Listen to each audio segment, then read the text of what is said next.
well, let's see what happens. You go that way? No, this way. That should be better. Okay. Yeah, the screen shows up better.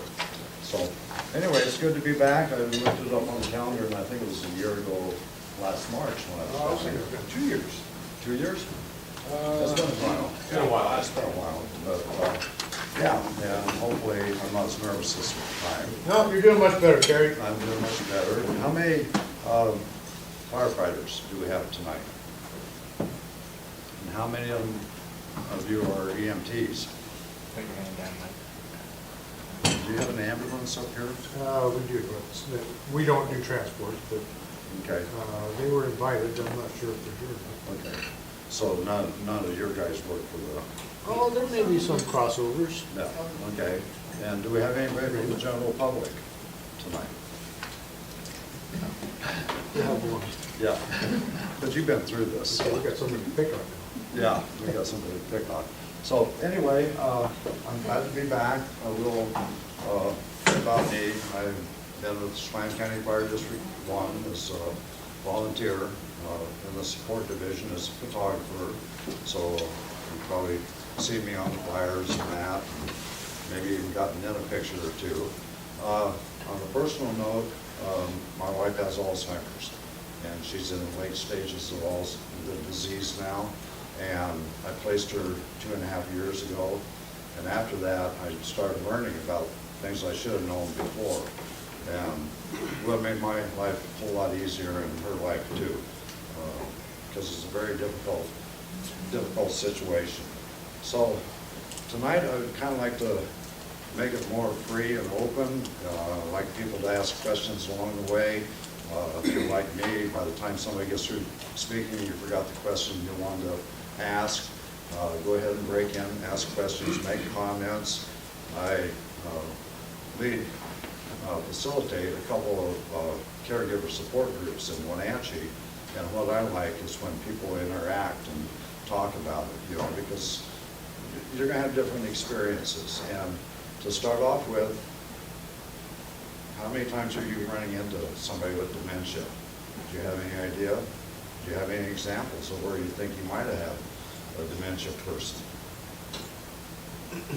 We've been on calls, we've been on calls where we deal with people with dementia. Do you know ahead of time that? No, You usually know? not. So what do you look for? Somebody, usually a caregiver with them or something like that, that you can use as that intermediate and to ask the pertinent questions about meds and things like that. Yeah, yeah. And the caregiver is usually the most accurate, because the person with dementia, they can fool you. You can kind of do your own little mini mental status test on them, ask them some questions and see what answers you get back to see if you're going to get relevant answers to your questions. I mean, if you ask me my birthday, and I have dementia, and I say March 13th, 1947, it sounds perfectly legit, but it's not. It's off a few years. I won't tell you which way, but it's off a few years. But it sounded very, very believable. So, and what do you think when you hear the word dementia? Give me some feedback. What comes to your mind when somebody says dementia? Forgetfulness. Pardon? Forgetfulness. Forgetfulness? Loss of memory. Loss of memory? That's a specific kind, more so, but yeah. Well, dementia is just a broad umbrella. And if you think of it like cancer is kind of a broad umbrella. If I say I have cancer, that's not telling you a whole lot of information, because what cancer do I have? Do I have a colon cancer, lung cancer, skin cancer? It's not until you get down to what type. Well, dementia is the same way. Dementia is just a broad umbrella, and under that there are between 80 and 90 different diseases. And they're saying now that, last I heard, 1 in 9 people age 65 has Alzheimer's, and that's a lot of people. Just look around the room here, I think I've counted 30, so what's that figure out to, how many people who are all 65 who have Alzheimer's. And it's only going to get worse because as the baby boomers come in, you know, we're going to have an explosion of people with dementia, Alzheimer's, and that. Alzheimer's is the most prevalent, and under Alzheimer's, it's for the memory. They will forget the short-term stuff. You may go out on a call and person said, I need help. You get out there, 5 minutes or whatever it takes you to get there, and they forgot that they gave you a call. And they come to the door, you come to the door and they say, well, what are you doing here? Well, we got a call. Well, no, I didn't call. Who called you? So that's where you might want to throw in a little fibrillation. I like to call it fibrillation. It sounds a whole lot better than lying. It's not quite as hard as lying. You know, you can just kind of play along with it. Go, well, you know, we got a call here, and sometimes dispatch does make a mistake. But hey, since we're here, how about if we just check your vitals? You know, it won't cost you anything, and we can go away and we'll feel better about it. And or is there somebody we can call and have come stay with you for a while? You know, just to make sure. And I'd hate to get back to the station and something really went wrong, and you know, you ended up going to the hospital. So just play along with them. A little fibrillation doesn't hurt. You know, get them on your side. Their short term goes first. Recent memory, they can hold on to. Can't hold on to the recent memory. So you may ask them, you know, can we go over here? And they may agree to something, and a couple of minutes later, they forgot that they agreed to it. So it's a very difficult one.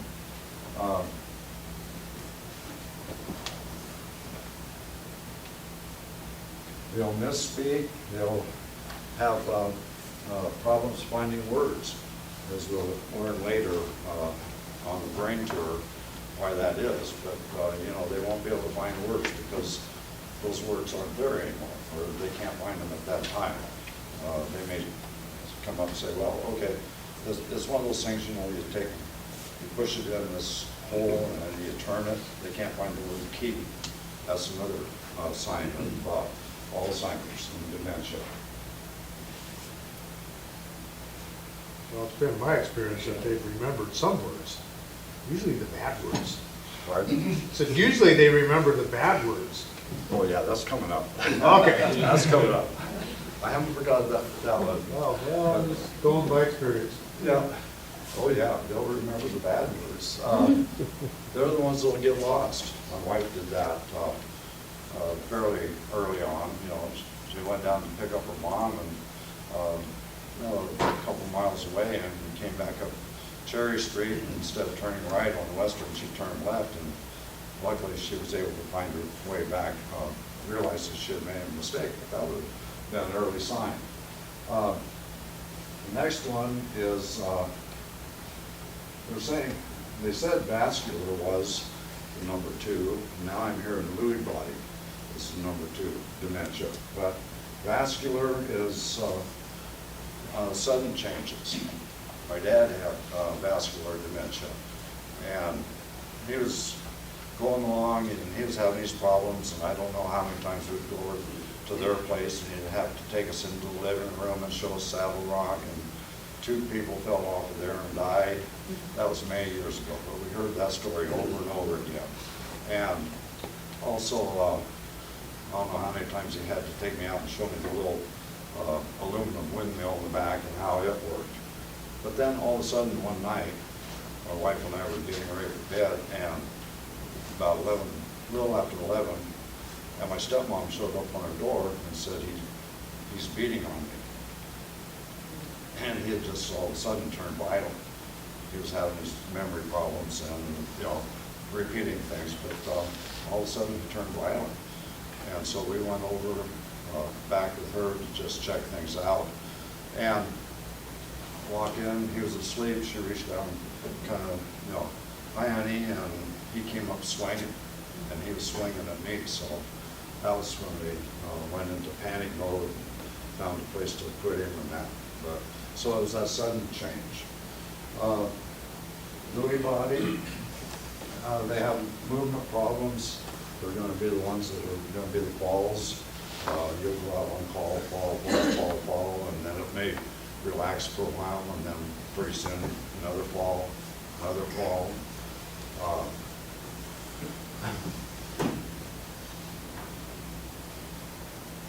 They'll have visual hallucinations. They'll be seeing things, they'll think things are there that aren't there. And they can get pretty wild with the hallucinations.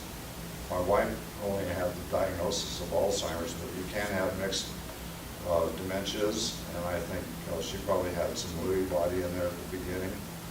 She would have horrible hallucinations. And another sign is they misperceive things.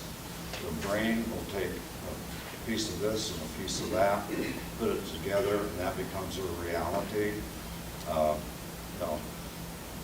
Had a caregiver come in, the caregiver's taking a bag of garbage out. Person can't find her purse. Oh, I can't find her purse. I saw her carry something out. She stole it. She stole my purse. And you can't convince them, you can't reason with them. Man, you had some experience. What was your experience? My mother had a Lewy body. Yeah. Yeah.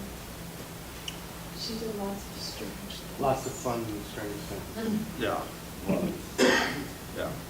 So that is One thing that he said that you have to remember is just never take what they're saying at face value, because they come up with very, very, very believable stories, and if you don't know the person Yeah. and have anything to measure that against, it's very difficult in our situation to walk into something and hear something that it can be totally fabricated. And like you said, they're taking pieces and parts and building a story with that. Right. And it's really, it's amazing. and it's a reality, Yeah. and you can't talk them out of it.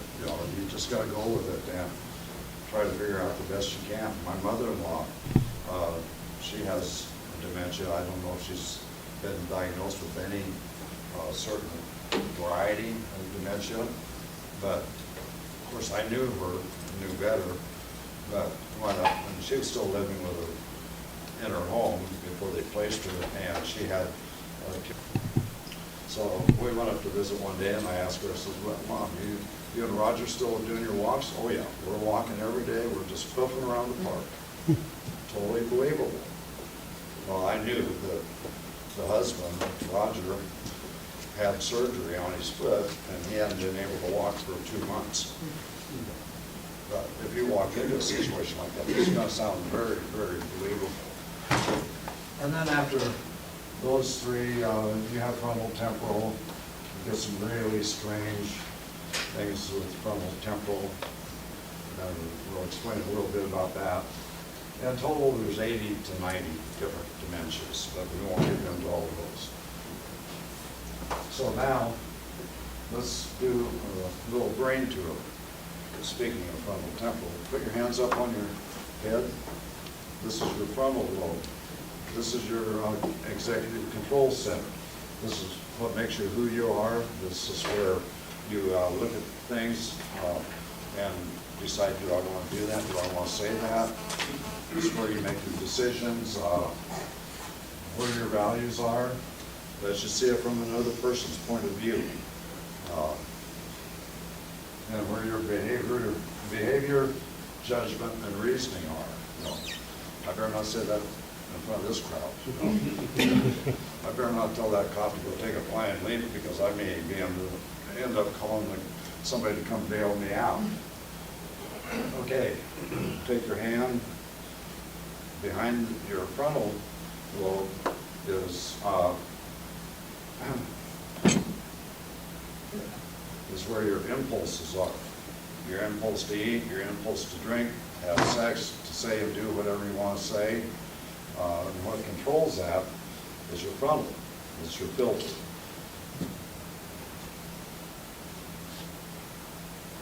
Okay.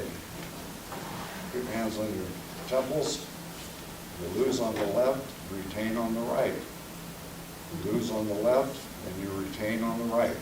So what are we losing? this is common with most of the dementias. Over on your left side, your vocabulary. That's where you store your words. That's where your speech production comes from. And that's where you form your sentences. That tends to go first. That's one of the things that most of the dementias, your Alzheimer's, they start with memory, recent memories.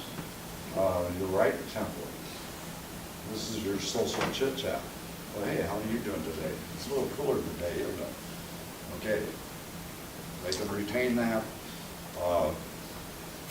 You can give a lot of false information from the social chit chat. You may think they're fine, but they aren't, because they don't have the depth. You start asking them deeper questions and they can't answer it. It's where your rhythm is, and music, your ugly words. There you go, Tony. Yeah, look out. Yeah, the racial slurs and your swear words.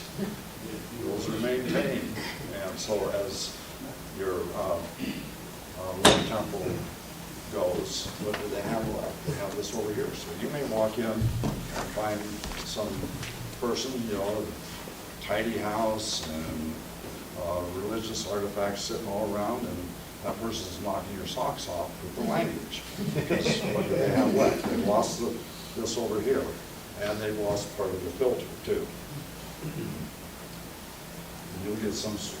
There was a lady where my wife is, and been a churchgoer all her life and all that. She hardly ever talks. She'll hum and all that. Well, anyway, one day the homeowner was there and said, I must have made her mad or something, you know, because all of a sudden she says she dropped the F-bomb on me.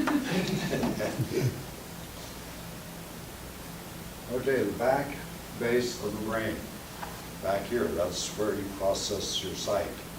Now, if you hold your arms out like this, when we're younger, we can see, wave our fingers and we can see.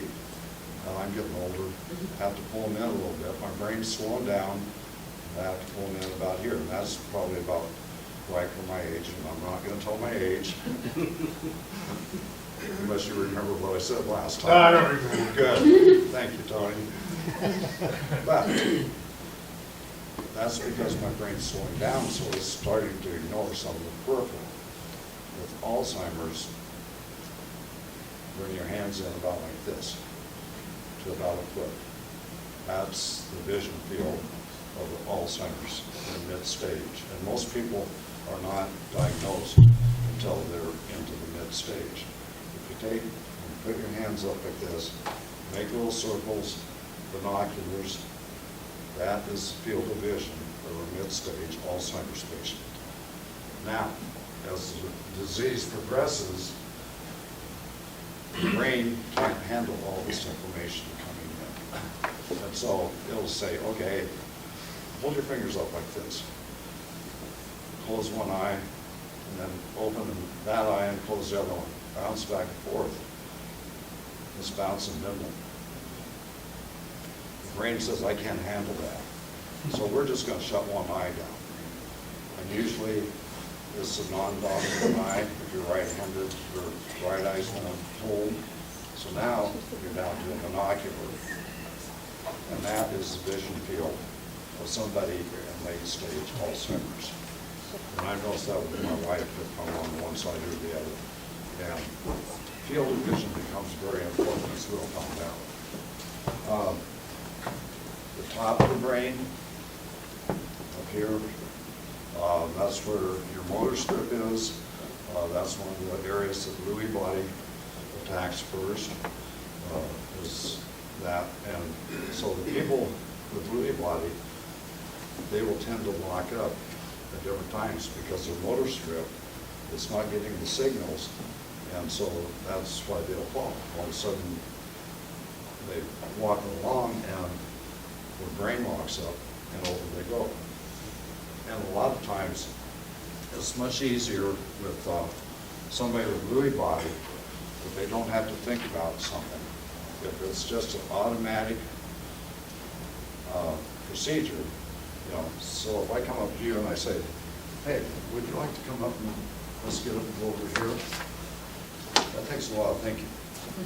That's a lot of steps to process, and somebody with a Lewy body can't process. Their brain will lock up and they can't keep that thought going. So it's much easier if you just come, okay, let's get them over here. They don't have to think about it. They've gotten up and gone someplace, followed you, whatever, wherever.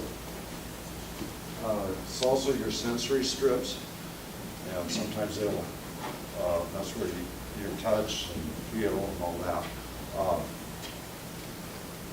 Sometimes that becomes very sensitive, especially in the later stages.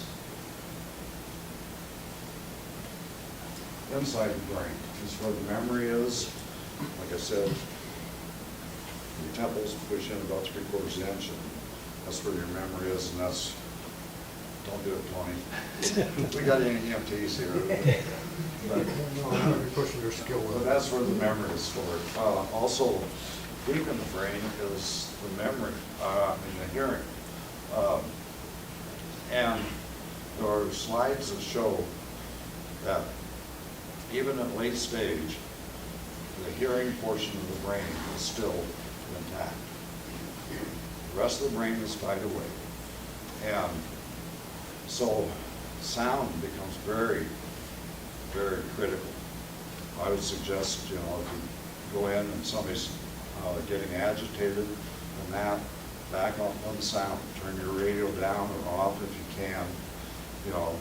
Only one person go in and calmly talk to the person, because what's happening is the hearing is still good, but the rest of the brain just can't comprehend. And in the later stages, all they have left is agitation. And agitation isn't what you want. It's not going to get you where you want to go. So keep the volume down. And if you know you're going on an 8 call for somebody with dementia, you probably wouldn't go code anyway. If you do, shut your sirens off before you get there. Coast on in quietly.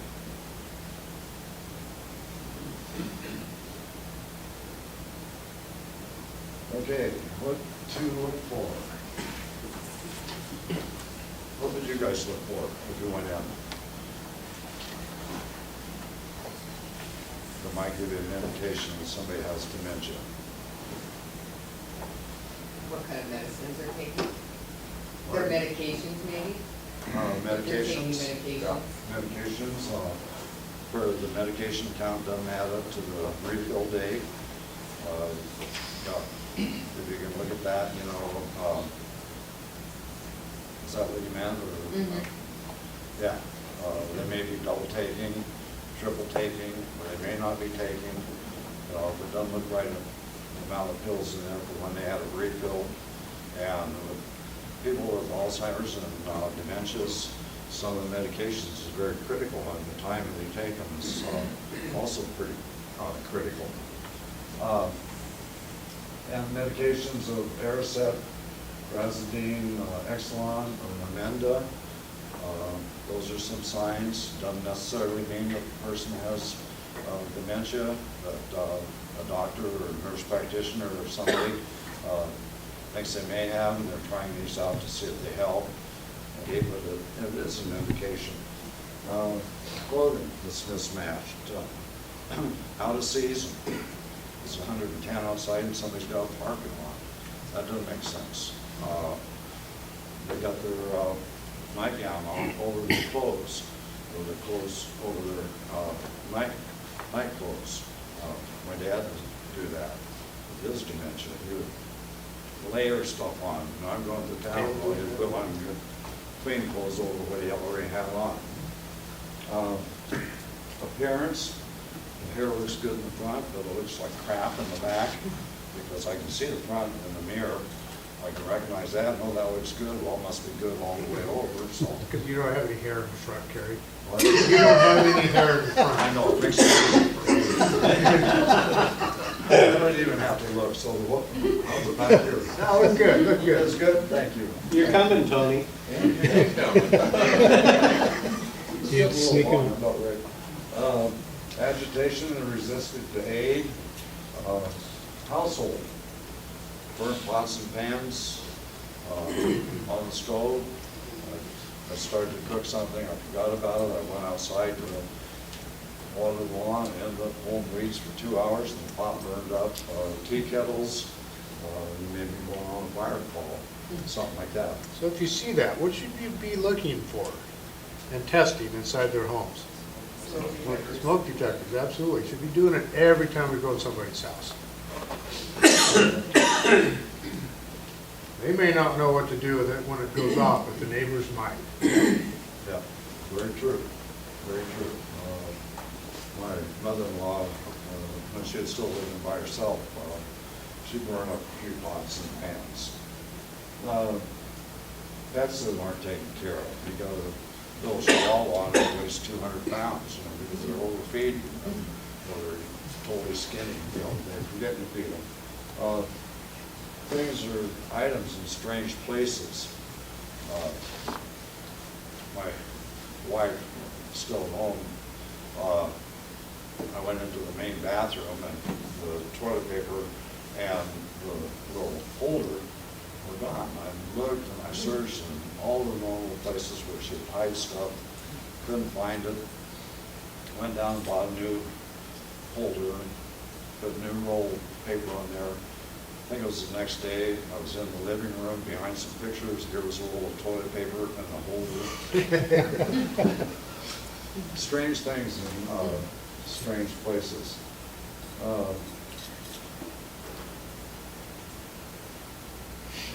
Ways we communicate as humans. What we see, use good visuals first, and that's where the eyesight comes in, knowing about the eyesight. You want to get on the dominant side.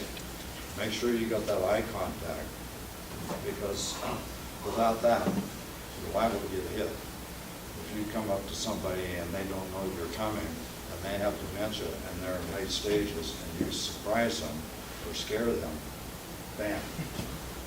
What do they have left? Light, and fright.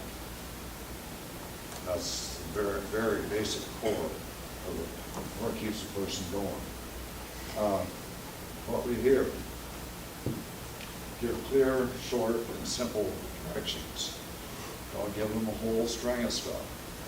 The brain can't handle it.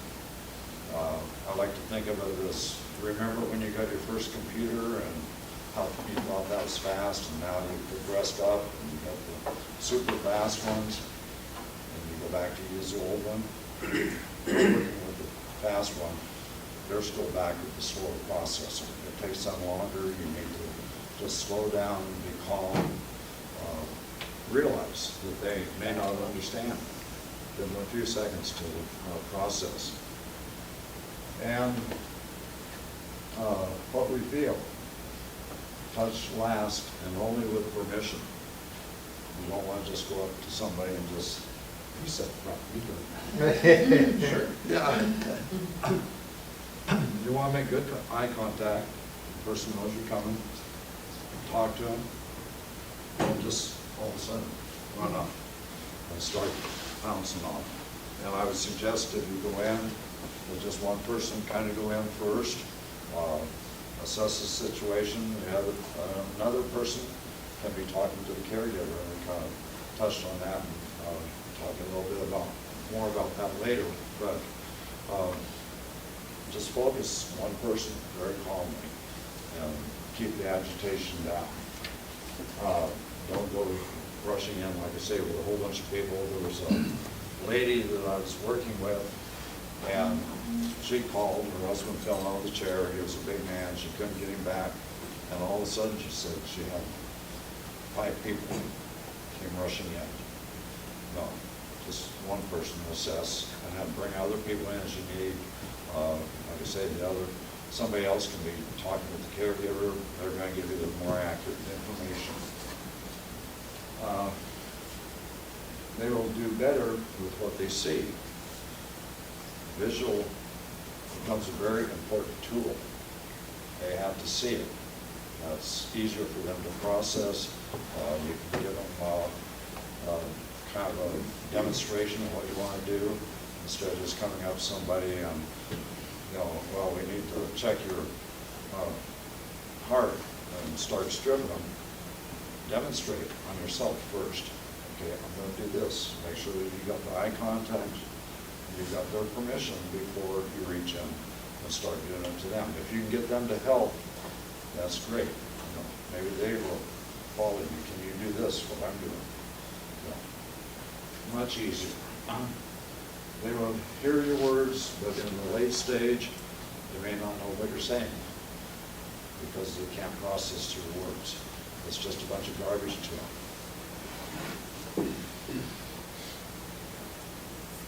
How we perceive our world. We have three separate spaces. We have the public space, which is around here.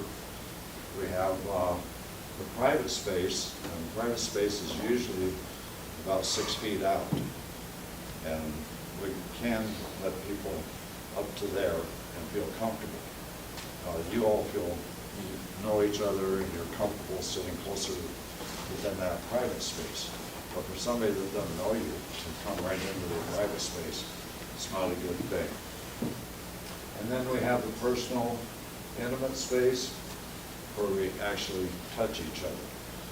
And usually, you know, we may touch somebody, pat somebody, shake their hand, but we don't keep that personal space.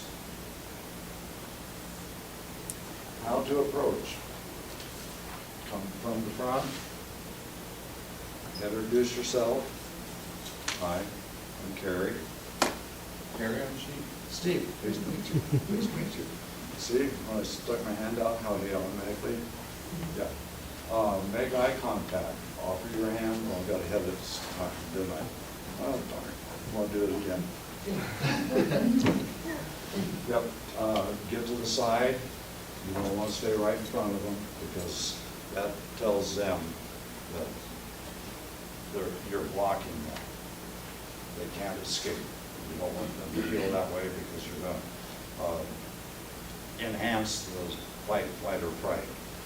And you're blocking, you're in the way. And if they're in the later stages, you may not get the results you want. You may end up on your backside because they're one out of there. Get at their level.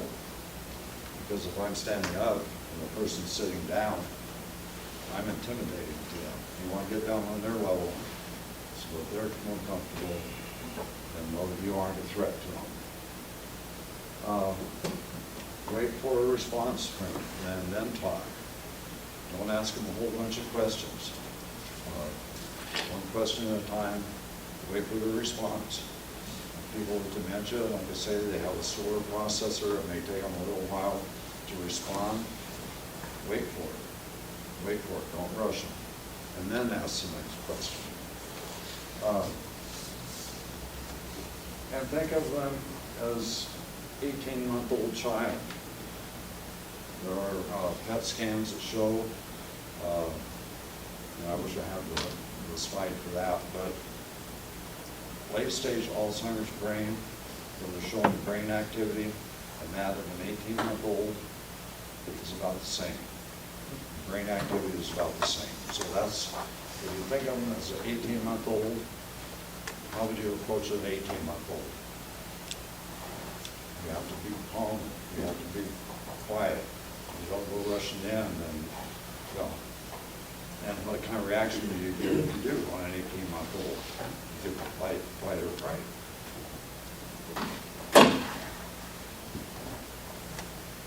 How to have a conversation. Use positive physical approach. Again, introduce yourself. Repeat some of their words. As strange as it seems, they may say something, and if you repeat them back, that's the first time they heard them. They didn't know they said it. So if you repeat their words, and it's the conversation, you get on their side. If you don't understand what they're saying, you can ask questions like, tell me more about it. Maybe they can explain it. If they can't find the word, maybe they can explain. You get an idea that way. Or show me what you do with it.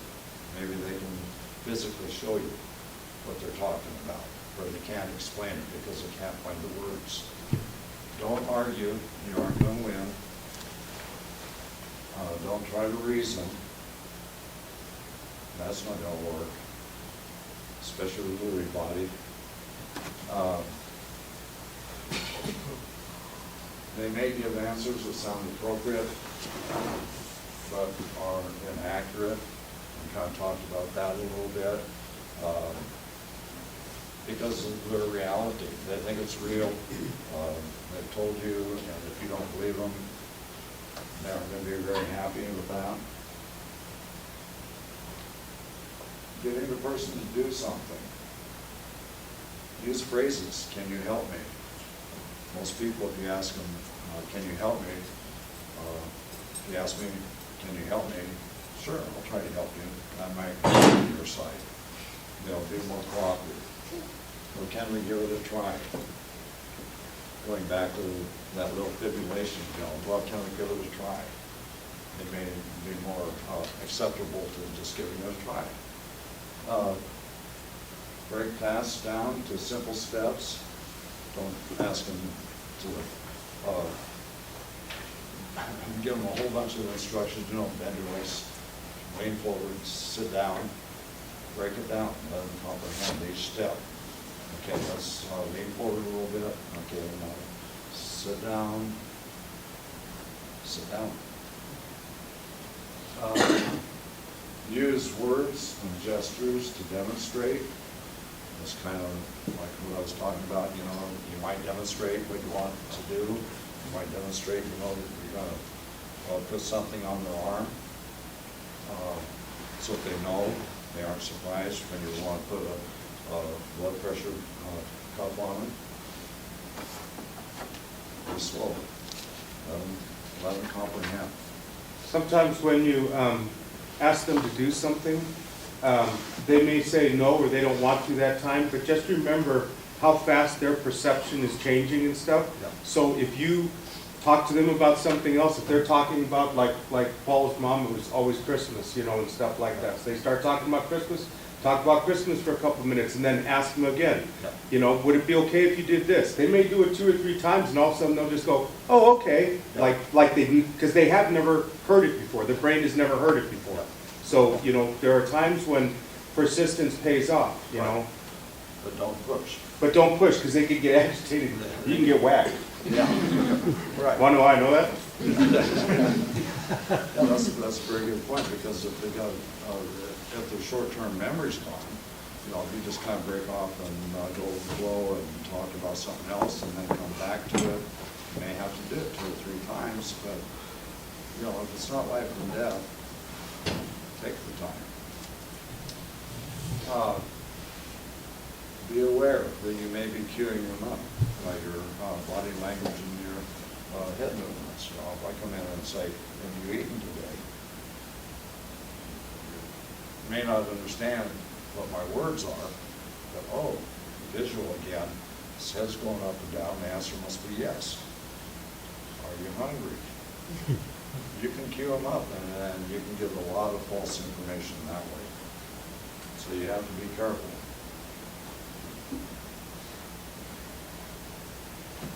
And don't forget the caregiver. Like we said before, the caregiver is probably your best information. They're the most accurate.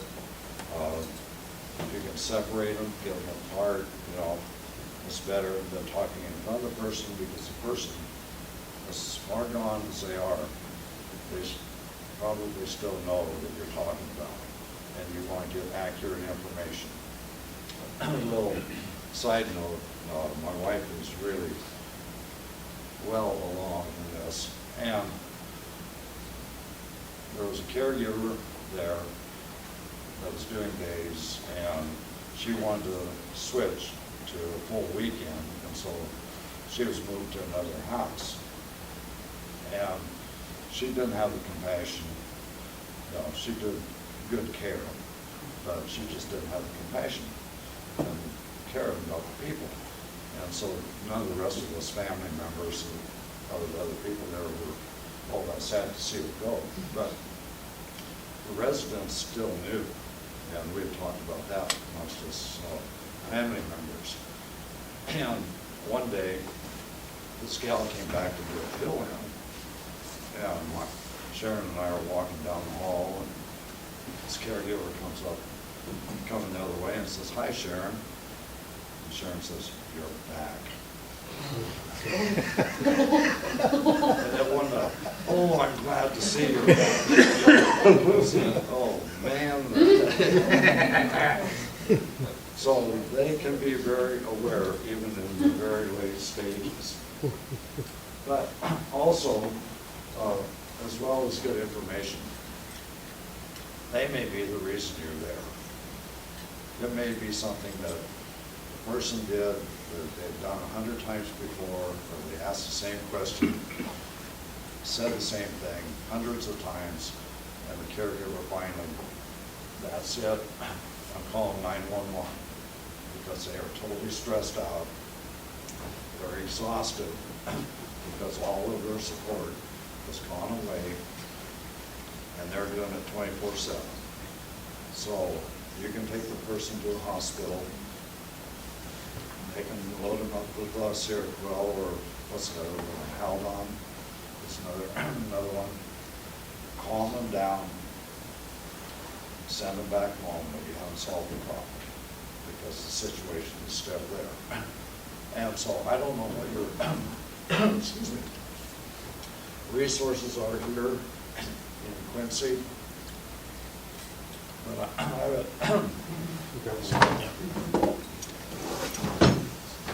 I would be finding out so that when the caregiver is totally stressed, give them some resources that they can help.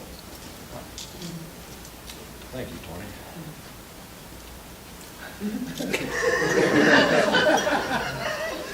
I'm trying to think of something to say. That's amazing. How did you get him to be so nice? Tony and I are good friends. He's not my chief either, so. Ouch. Sorry, Tony. And if he did, I would just blame it on Alzheimer's or. Yeah, dementia.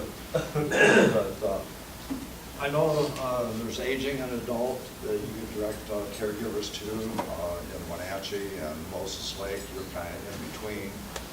But look for some resources.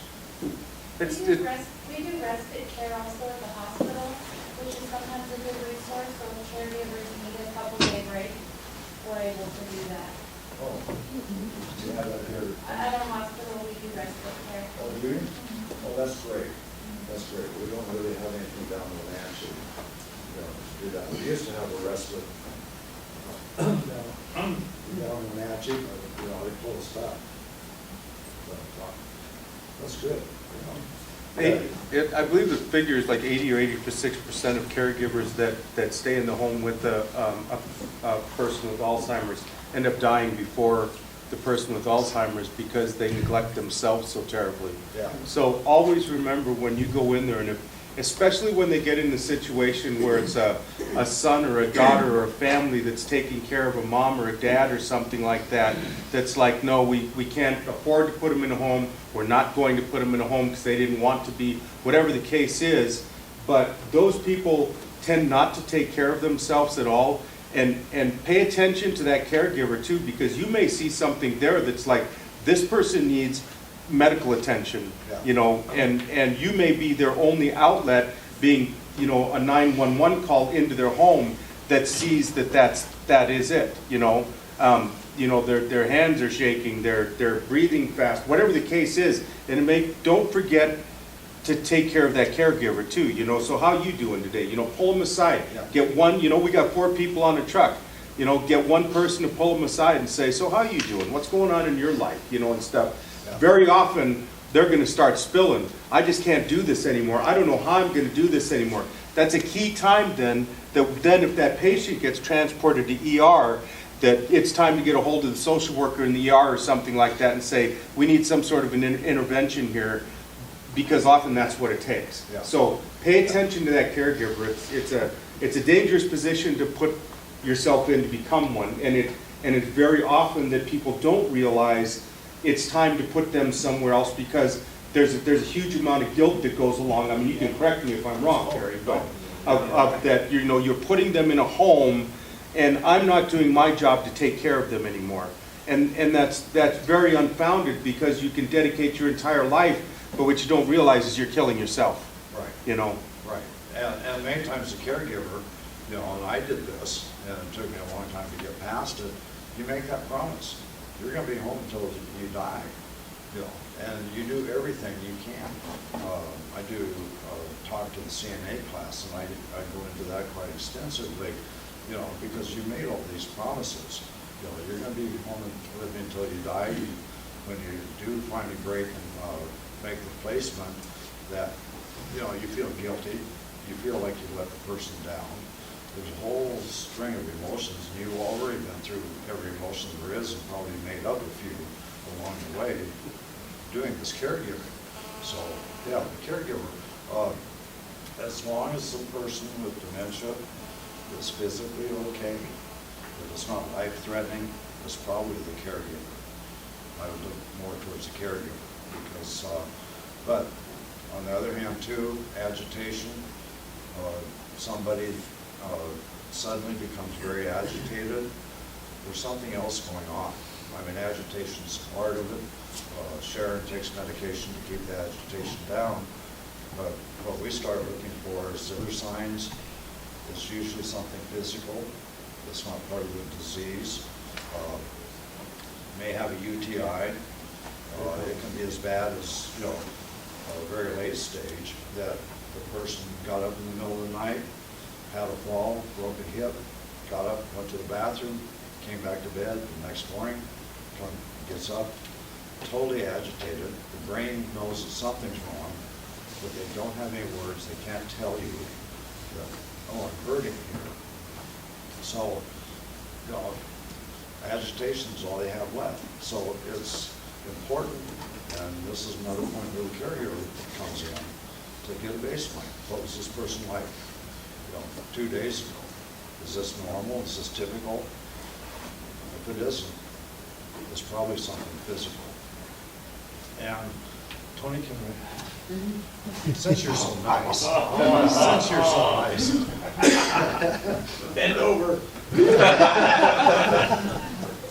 let's go through this one again. This is kind of a demonstration of, you know, what I want to do. I want to give eye contact. I want to introduce myself. I'm Kerry. I'm Carrie. Yep, see, I'm about 6 feet away. That's before I'm being invited in to his private space. But I don't want to stay like this, and it's very uncomfortable to just kind of hang out like I'm this. feeling a little stressed out now, agitated. So what I want to do is I want to slide my hand like that, his hand on top of mine, and I want to get to the side. And by doing this, I can guide and direct. I can also kind of do some testing, because what's going to happen if he fell and hurt his shoulder or his head? You know, just gently. Ow, ow. What's going to happen? I'm going to feel a reaction in his hand. Also, I can get him to sit down, but then get him to sit down. Not dance. Oh. But I kept my rhythm. Yeah. Yeah, it's just like, yeah, you still got that. That's good. I'm waiting for the rest of it to come out.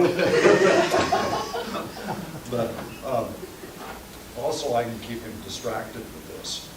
And so if you need to get a blood pressure, or maybe even get an IV in, you know, I can distract him, so he's not getting agitated by what you're doing, so. Thank you. So does anybody have any questions? Or any comments, anything that you've run into?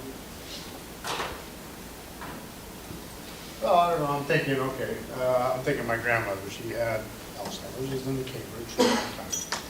Didn't hardly remember anything, but she could sit down at the piano and just play these keys like to no end. It's just amazing.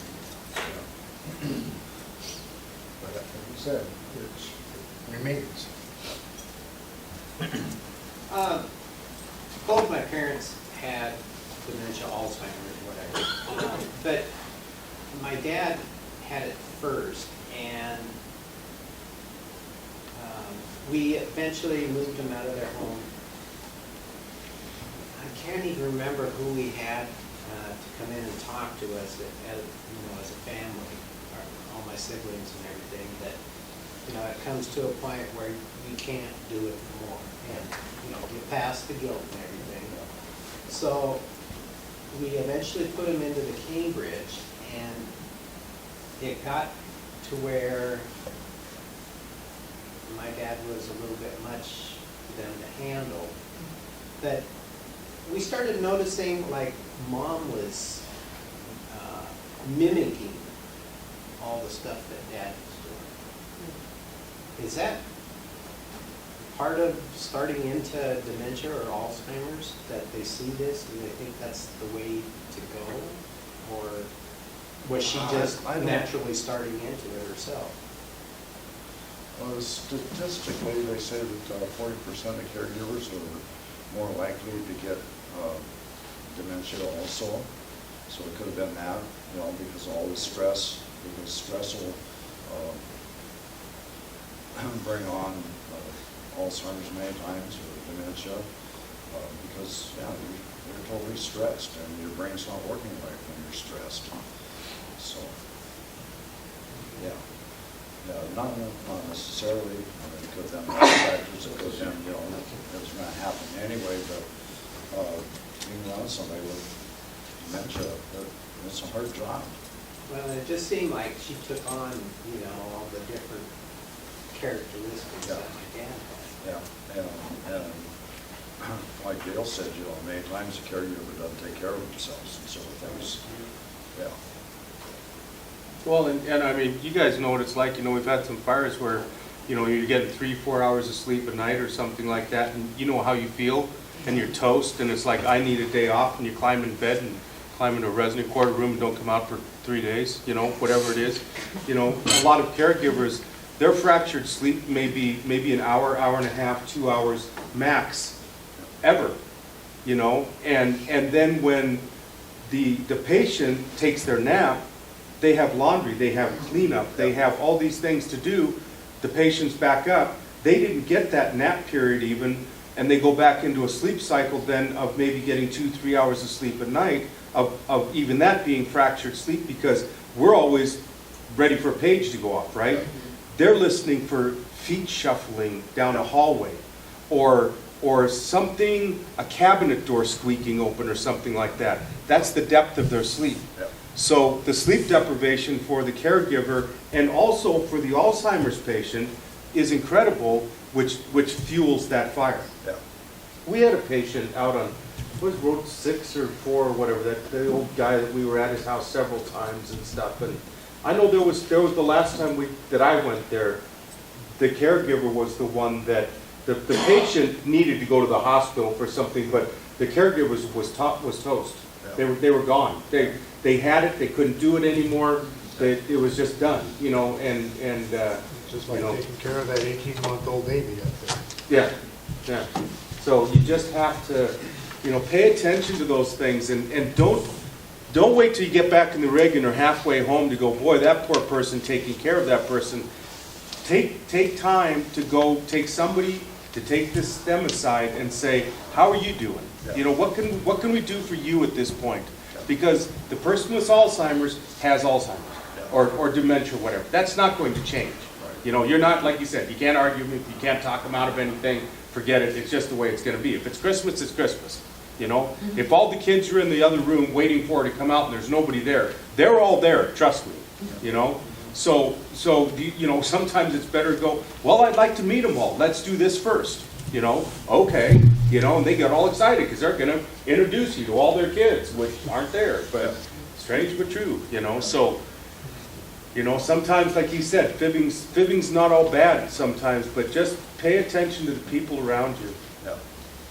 Another thing to look for too is baby monitors in their bedroom, because that's when the caregiver is going to be listening for that patient. Yeah. Yeah, going along with the flow, this one was a little strange and hard for me, but, one day I was sitting there with my wife, and she was eating lunch, and she had finished eating, and I said, can you drink some more water? And she said, well, I'll have to check with Carrie on that. You know, and I just said, well, I just talked to Carrie, and he said, you might need to drink more water. You know, go with the flow, go with where they're at. It may be strange to you, but to them it's sort of their reality, so. La La Land. Pardon? La La Land. Yeah. Yep. Anybody else? All right, thank you. Thank you, Tony, for inviting me back. Absolutely, Carrie. Being It's so always a good friendly. time. We get better at this every time, I think. Pardon? We are getting better at this Yeah, every time. yeah, next time we'll dance. You guys are getting some rhythm now. Yeah. Thanks, Kurt. Well, thank you very much.